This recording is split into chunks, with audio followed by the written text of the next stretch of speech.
So what we're gonna do two things today. One is explore a particular theme, which is the relationship between industrial capitalism and literary romanticism, or you could say the Industrial Revolution, because that's sort of the focus of the workshop we're in, and the writing that's going on at the same time in both Concord, Massachusetts, and also in Lowell. So that's something that we're going to sort of come back to again and again as far as sort of the concept. The other thing that we're going to do, and we're going to start right away this morning, is play around with how to use visual images as primary sources and try to sort of show you how you might explore any one of a number of different ideas or themes, parts of the history that you've been exposed to all week long by looking at paintings, by looking at engravings, by looking at maps, and by looking at the world around us. We're going to go out, part of what you've already been doing is looking at different sites. part of why the Tsongas Industrial History Center is always able to successfully run this workshop through many summers is that we are a very site-rich place, right? And it's part of the attraction of doing history here, public history, is that we can walk outside and we can see history all around us. And so we're going to show you various things out on the landscape. So let's start by looking at this engraving and talking about it together. This was an engraving that was published in the middle of the 1830s, just as Lowell was starting to take off as the birthplace of the Industrial Revolution. It is a view of the Merrimack River and the Concord River coming together from the other side of the Merrimack. And so we are actually right here in the boot mill, which is over here, and then this is the Bridge Street Bridge, and then this is the Concord River and its confluence with the Merrimack. Now, J.W. Barber, who's the engraver, presented Lowell here in a particular way. So just let me throw that out to you as a question. What do you see here? How is he portraying Lowell in the middle of the 1830s? What does Lowell look like to you? A British town. What makes it look like a British town? Very uniform. Okay. So there's evidence of the planning that went into making Lowell? It's right on the edge of the countryside, cows right in the foreground. Okay, so you see countryside right now, that's an auto parts store. At some point, it was grazing land for cattle in what was then, I think, Drake probably technically. And the VFW highway is running like if you come in on that way. That's how I came in today, actually, went across the Bridge Street Bridge. So there's evidence of the rural agricultural life that comes before industrialization, but is there right in the forefront, the foreground of the picture, plus the planning that went into the city. Go ahead. Anyone else? Yes. The church steeples seem to be emphasized. Okay, so this is a moral town, right? Your moral character will be well protected in this town. Just go ahead and shout out the. There's the big puff of smoke kind of coming up, because like the rest of it, looks like a nice, kind of Pleasantville scene. But I remember, I forget which presenter it was, but yesterday one of them had this right next to a picture of a farm, and like this looked like, looking at it now, it doesn't look particularly dreary except for the smokestack, but when it was next to the picture of the farm, it looked really dreary, I think because of the smokestack. But so there's just that that kind of there's no other evidence of anyone burning wood for cooking or for heating except there. That's the Yellow Tavern, which is on the Concord River, which is a place where people would stay and stop. But Lowell doesn't shift to coal until much later after the Civil War. There's some angelic clouds up there too. It's like Mount Rushmore. Interesting. You almost kind of get the impression that you just stumbled upon it as this natural thing that exists and wasn't created, but it's just sort of part of the landscape. Right. So there's the sky, and then there's also the pasture in the front, and in the middle is the city. And the color choices are kind of interesting too, because everywhere is red brick, and he's got it, Yes. It's dark white. And they never were white. So we've talked about this in other workshops, why these buildings are white. And someone suggested, well, they just didn't want to spring for the cost of the printing ink that would, maybe they stand out better in the picture. But they do look cleaner, right? This looks like a much cleaner town because they're white. church-like. I have a question about in the river by the left side. Mhm. What's the smudge? Whatever. There were a couple islands around the end of the Concord River, that's where the Concord comes into the Merrimack, that people used for fishing. And I'm not sure if that's supposed to be a tree popping out of what was sometimes an island and sometimes maybe submerged, but there was, at that East Merrimack Bridge there, which is what you see in the picture, a site where people were taking fish out. Even after the dams stopped and Adams fish from coming up the Concord, people could still fish down at the end of the Concord where it hit the Merrimack, and so this was an active fishing site. One more comment. I have a question about geography. What are those mountains in the back? And does anyone know what mountains those would be? Can you see mountains? That would maybe be, that would be Wachusett. I think this is the wrong angle for that to be Wachusett Is Mountain. that added or is that? No, there's hills around. And the thing is, in 19th century, there's a lot of logging that's done to get land ready for farming, and so the landscape itself, the geography will have looked different. The hill that the Neshoba Valley ski area is on? Yeah, could be that. Could be that. Yeah. So, if you were, what does J.W. Barber think about industrialization? Well, it looks seemingly positive for the most part. Mhm. It seems like the whole picture represents industrialization. Mhm. It seems like everything, even the structures are oriented towards the river. Okay. It's like they're all looking- There's a lot of nature in this picture, right? What's its relationship to agriculture and the rural countryside and nature? It's kind of like the new city on a hill. New city. But compatible with. Its relationship it's not in conflict with it, right? These two things can work together. So let's take a look at one of your maps, the 1823 map of what was then East Chelmsford. And on the back, you have a map, 1831, of what was then the town of Lowell. What were the dates again? I think it's 23 and 30. 21. 21 and 32, something like that, right? 21 and 32. 21 and 32. What do you see in the one map that changed in the other map? It's all farm. What's the software?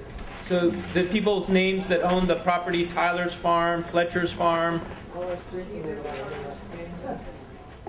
Fletcher Street, Tyler Park. You have some woodlands. Hills are actually identified or at least put on the map. There's some grazing land around here. Oriented towards natural. How do the roads run? Anywhere they want. Any way they want, probably by the contour of something on the land. There's ways that the roads, go around a hill or around a creek or over a bridge. There's only one bridge. Then by 1832, what has changed? An organized city. It's an organized city. Yeah, the streets are kind of, straight in a grid, kind of following along where the mills are. Canals. There's canals. So we had the Pawtucket Canal already, which was a transportation canal, but then it's turned into a canal to provide power to mills, right? They're running off of turbines. So there's a railroad. You've got a railroad. You've got factories. We're going to visit this section of the Concord River right here. This is the Concord River. And down here is we're going to be standing later in the day. This is a gunpowder mill. We've got an ironworks here. We've got a spinning mill here, woolen mill. So this is a city that has been created out of a rural landscape, and this is an industrial city that has now displaced agricultural work, and this is only 10 years, right?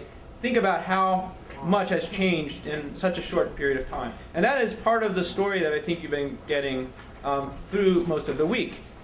Thinking about how young women might have experience going from rural homesteads in Vermont, New Hampshire, Maine, to a place like Lowell and working in a factory, and then even the city itself, which is created out of the countryside, right? There's a transformation that happens, the countryside into a city, and the displacement of agricultural labor by industrial labor. And so we're going to talk a little bit more about that through the day, but in particular I want to focus your attention on what that might mean for the way people think about nature. When they are living on a rural homestead in Vermont, they think about nature in one way. When they get to a factory and they're shut up in a mill, they think about nature in another way. And if you read some of the things that we assigned to you before today, you got a little bit of that, and we're going to talk about it as we go on our tour. Do you have a question in the back? I do. I know that when Lowell and his buddies came in and they started buying up places, were people apprehensive, or did they just offer them such a good deal they couldn't pass it? They had a pretty good deal. They're also really good at buying up land without showing their cards what their plans were. They were obviously on the Charles River, which is really the first fully integrated cotton textile mill, but we like to pretend like it all starts here. And then they move up to the Merrimack River because they need more power, because they want to expand production. All right. So what we're going to do to try to get into this theme is take you on a trip along the Concord River. We're going to go first to Concord this morning, and then we're going to end up in Lowell again, but at the Concord River, and then we'll come back here. We're going to start by going to Walden Pond, where you're going to meet Henry David Thoreau, who was there at Walden Pond from 1845 to 1847, living on some property owned by Ralph Waldo Emerson. Now, some people think he was at Walden Pond to write the book Walden, but he actually was there to write his first book, A Week on the Concord Merrimack River. And then he kept a journal, which then those notes became the notes they used to write the book Walden. A Week on the Concord Merrimack Rivers was published in 1849, but based on a boat trip that he took with his brother John in 1839. And so that book would actually, the trip took 2 weeks, he condensed it down to 1 week, gives us some, at least his perspective on what the Concord River was like in the 1830s. And so this is an excerpt from part of that book. Salmon, shad, and alewives were formerly abundant here and taken in wires by the Indians, who taught this method to the whites, by whom they were used as food and as manure, until the dam, and afterward the canal at Billerica, and the factories at Lowell put an end to their migration hither afterward. Though it is thought that a few more enterprising shad may still occasionally be seen in this part of the river, it is said to account for the destruction of the fishery that those who at this time represent the interests of the fishermen and the fishes, remembering between what dates they were accustomed to take to grow shad, stipulated that the dam should be left open for that season only, and the fry, which go down a month later, were consequently stopped and destroyed by myriads. Perchance, after a few thousand of years, if the fish will be patient and pass their summers elsewhere, meanwhile nature will have leveled the Billerica Dam and the Lowell factories, and the grass-ground river, which is the Indian name for it, run clear again, to be explored by new migratory shoals even as far as the Hopkinton Pond and Westboro Swamp. So what's happening to the fish in the Concord River? Well, they're not dead, right? They're just not there. Why are they not there anymore? Okay, why have the dams prevented fish from being there? They're migratory fish, or nativist fish. And he's blaming the dams that are used by the factories to produce power, right? So already by the middle of the 1830s, or by the end of the 1830s, he has seen an impact of the dams that are operated by the mills. And there's conflict though, right? He's also telling us that the people that were relying on the fish before for food and also probably to sell, to earn a living, that they didn't just accept this, that this was not something that just happened and then everyone went on and did something else, right? Everyone ends up working in a textile mill. That there's conflict over the way people are using the landscape. And eventually, of course, the mills prevail, but that's not clear until a little later. We'll talk about that in more detail later today. So Henry David Thoreau was influenced, of course, by one of his neighbors, Ralph Waldo Emerson, who was a little bit older than Thoreau. Henry David Thoreau actually graduated from Harvard in 1837. The year before, Ralph Waldo Emerson published a book titled Nature.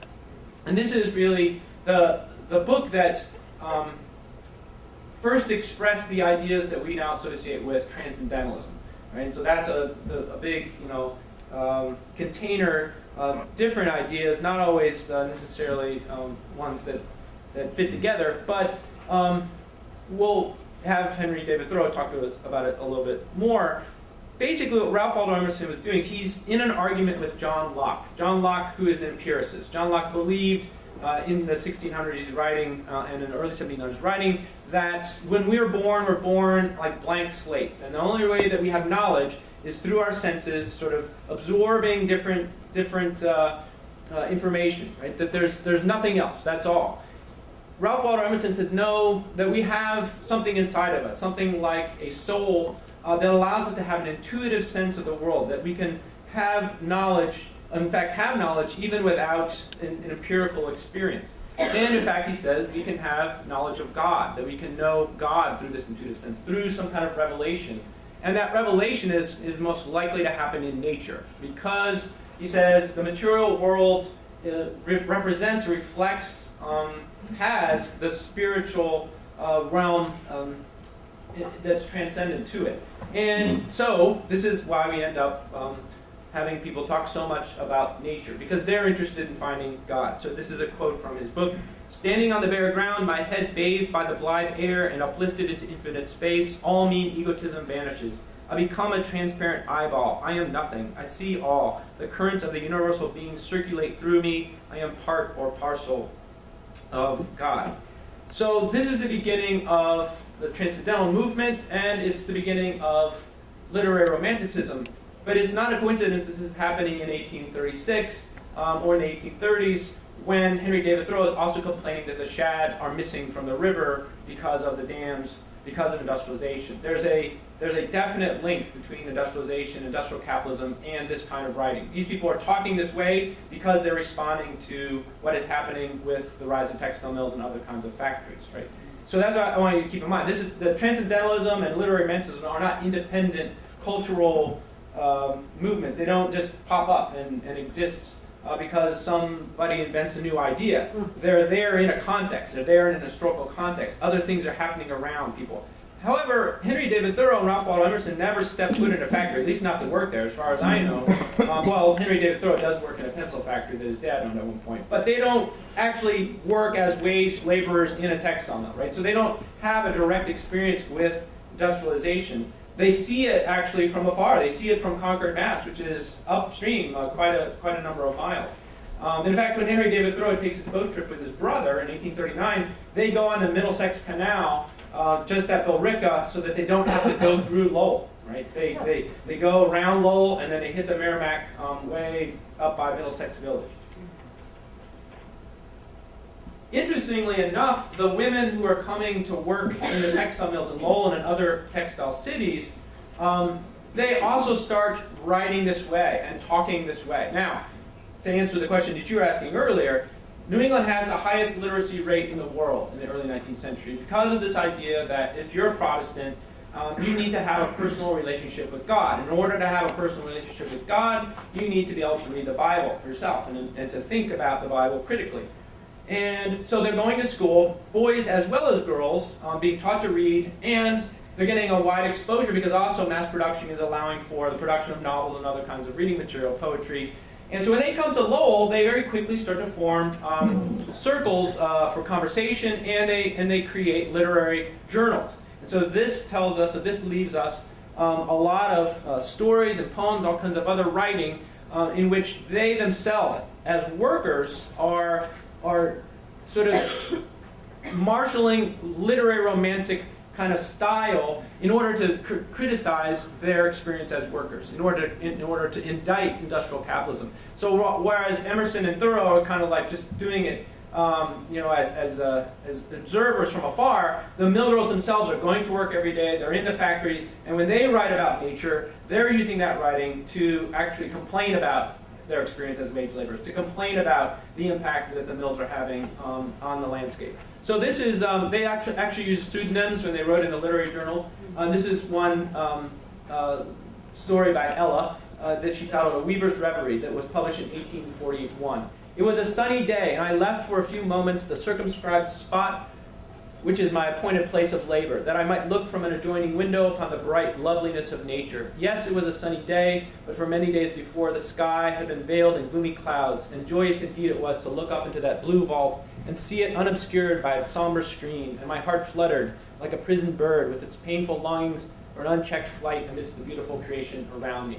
Now, when this person, who is Ella, would have been at home at a rural homestead, she would be making candles, she would be weeding her garden where she had her herbs, she might go fishing, she might be taking linen and turning it into textiles. She would have had a direct relationship with nature. Nature would have been a thing that she used, that she knew through her work.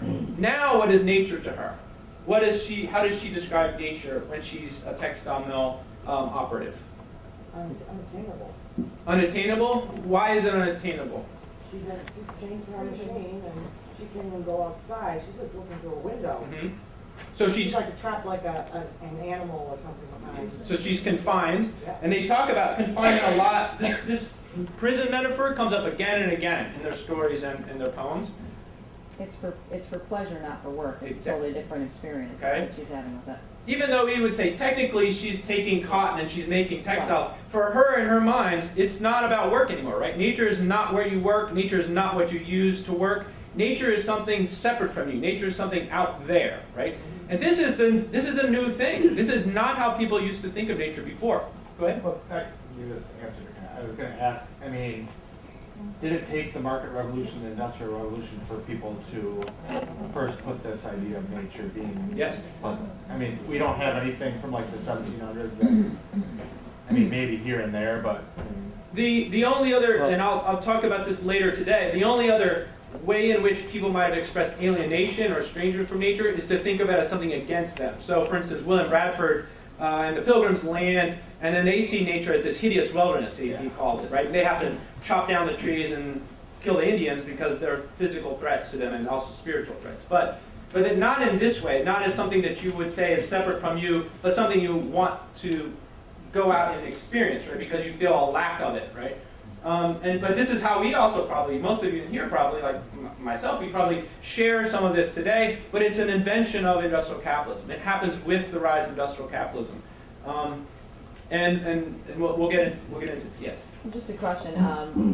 When you look at Thoreau, did he have any interaction with Native American communities? I mean, he makes the reference to the river as the Native American name, and it seems like that's a very much the concept of nature is much more Native American concept, and it kind of we've sort of taken that and.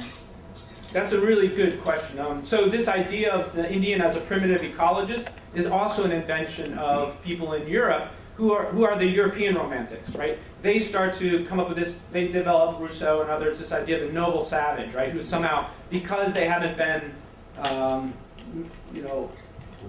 become civilized, they still have like the nobleness of what humanity could be, and that is partly grounded in the fact that they're supposedly closer to nature. Although this is something environmental historians have been questioning for the last decade or so too, which is that Native Americans aren't necessarily using nature in any more sustainable way than some Europeans who show up and colonize British North America and other parts of the continent. So, but that's still important. That doesn't, just because it's not true doesn't mean there's a reason why people are starting to talk about Indians that way. And even John Locke says, in the beginning, all the world was America, in one of his essays on civil government. And what he's saying is, in the beginning, we were all like this until civilization sort of came in and transformed us, and then we had to invent government, and then we have to, have revolutions and all these other. So, Henry David Thoreau is actually famous for being able to find an arrowhead. He could just walk around and he'd be like, "There's an arrowhead." And they're like, "Why did you find an arrowhead?" He's interested in different cultures. He's reading Eastern literature, philosophy, religion, and he's also thinking about Native Americans. So he's not immune to this idea of the noble savage. He also embraces it just like everybody else. And my student, even today, like if I try to explain to my students, like this wasn't true. Einar's Cody is a commercial that was supposed to make you keep America beautiful, but that doesn't have any historical, validity. There's still do the Pocahontas thing. Like it's still Disney has poisoned their mind, and I'm never going to. What was Thoreau's background that he could afford to just write and not simply work? You should ask him that when we go visit him. Thoreau can be kind of cranky, and hopefully you can help, push him today to make him to let his crankiness get expressed. See what you can do to push his buttons. Also, ask him about women's rights and women's voting. That's another sore spot for him. So. Ask him how often he walked into town where his mother and Did his sister laundry. lived. Yes. This is, I want to get it clear because I'm not always so sure, and I've only read one book about it a while ago. American Indians, when they talk about the lack of sustainability, is there any, I always talk about the big mammal extinctions I read. Yeah, the megafaunal extinction. Yeah, is that scholar, is that still? Well, there's still a debate whether that's climate or overkill. Right, yeah. It's probably both, but a very good book about this is titled The Ecological Indian by Shepard Kretsch, actually, if you want to. So, actually, let's go back, actually. So, as I said, the mill girls themselves. Okay. All right, thank you. Yeah. Have a good day.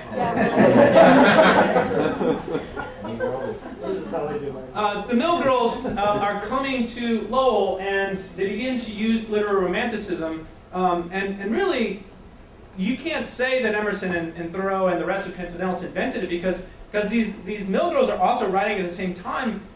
They are reading Coleridge, they are reading other people's work, but they're also sort of inventing literary romanticism themselves in a working class version. And in the working class version, like I said, very prominent is this indictment of industrial capitalism. And here you have someone writing a letter that's published in a radical newspaper, The Voice of Industry, in 1846. And she's saying that she's away. She's gone on a trip to go home, and she's telling her friends back home that she has not forgotten them. Friends, think not while surrounded by the green fields, feasting my mind with their beauties, that I do not cast a sympathizing thought to the many shut up in the mills, constantly toiling, without time to look abroad upon the face of nature and view the glorious handiworks of their Creator. So what I want to suggest to you is that when the mill girls go on strike, when the mill girls get restive and start organizing radical groups, even publishing a radical newspaper like The Voice of Industry, they're not just angry about wage cuts, they're not just angry about boarding house rates being raised, they're also angry about being separated from nature. And this is a new way of understanding the mill girls. This is something we haven't really been talking about in the literature, at least in the last 20 or 25 years, that there is an environmental component to the story of what happens to the first workers who come to the mills.